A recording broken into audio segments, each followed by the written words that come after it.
Protesters who demand that Nepal to be a Hindu nation once again clashed with the police and threw chairs to the country's deputy prime minister on Monday, showing the growing tension over a much-anticipated new constitution.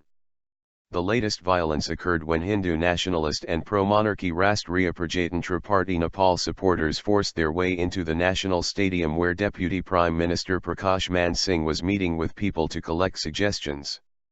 The protesters threw chairs at him, chanting slogans and clashed with police as Singh was addressing the crowd, Associated Press, AP, reported. The police cleared the protesters out of the stadium. Nepal is a Hindu state and will remain a Hindu state. Almost all Nepalese are Hindus and we will continue to protest until the country is declared a Hindu state once again, Madhav Bhattarai, a protester, told AP. He also claimed the country was called a secular state only because of foreign influence. The Himalayan country hopes to draft a new constitution that will give more rights to minorities and women, but the tension has been high as Hindu nationalists demand the new document should turn Nepal back to a Hindu nation.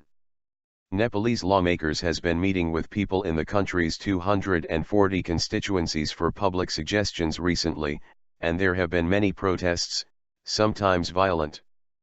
Protesters from the Federal Socialist Forum pelted stones at the vehicle of former Prime Minister Madhav Kumar Nepal in Gaur, Anadolu Agency, AA, reported, shouting slogans and burning copies of the draft constitution. In Janakpur, a historic town in southeastern Nepal, the Madhesi People's Rights Struggle Committee members clashed with police during a draft constitution meeting on Monday. At least 40 protesters were injured.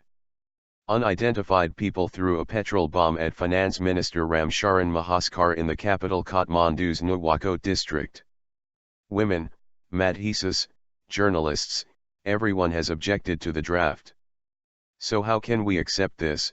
Chandra Bahadur Gurung, a leader of Rastriya Prajatantra Party Nepal told reporters. Nepal police spokesman Kamal Singh Bam told AA that protesters tried to disrupt the consultations in 15 districts across the country and the police had to use force in Janakpur and Gaur, firing tear gas and baton charging the crowd. Nepal, which is governed by an interim constitution for the last 7 years, has been pushing through the new constitution after 2 devastating earthquakes that killed more than 9,000 people in April. The country was declared a secular state after the monarchy that promoted Hinduism was overthrown in 2008. During that time period, the kings were believed to be reincarnated versions of Hindu god Vishnu. Dividing the country's federal states and the rights for women and minorities seem to be a sticky issues for the new document.